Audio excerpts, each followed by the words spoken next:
supaya masyarakat kecil ini belum memahami mungkin terhadap saudara kita yang sudah menyampaikan. Syederalun Din Minimi, tokoh ex-GAM yang sempat membuat aksi kontroversial pada 2015 secara mendadak muncul di Aceh Tamiang pada Senin 19 Februari 2024 tengah malam.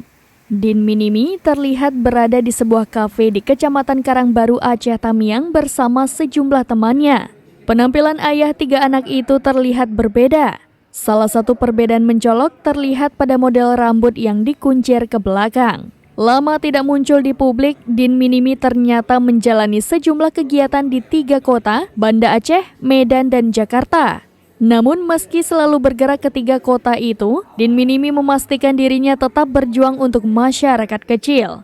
Pria kelahiran 1977 ini mengaku khusus datang dari Jakarta ke Aceh Tamiang untuk menemui sahabatnya Syaiful Bahri. Kedatangannya ini bukan tanpa tujuan, ia ingin memberi pesan kepada Syaiful Bahri yang baru saja terjun ke dunia politik. Meski begitu, ia menegaskan kehadirannya ini tidak ada kaitannya dengan politik.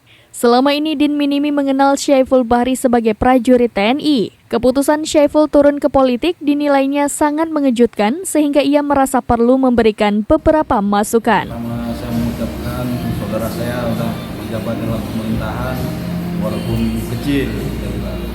Yang ingin saya sampaikan, semoga beliau itu menjagakan diri. Nomor 2, menjaga dalam kedinasan yang benar-benar mengelolakan masyarakat kecil ini. Supaya masyarakat kecil ini belum memahami mungkin terhadap saudara kita yang sudah menyampaikan itu bisa mengarahkan yang benar. Semoga beliau itu sukses, sehat dengan keluarga yang nyaman. Kita harapkan juga pemerintahan. Dari Aceh Tamiang, Rahmat Wiguna, serambinews.com. Download Tribun X sekarang, menghadirkan lokal menjadi Indonesia.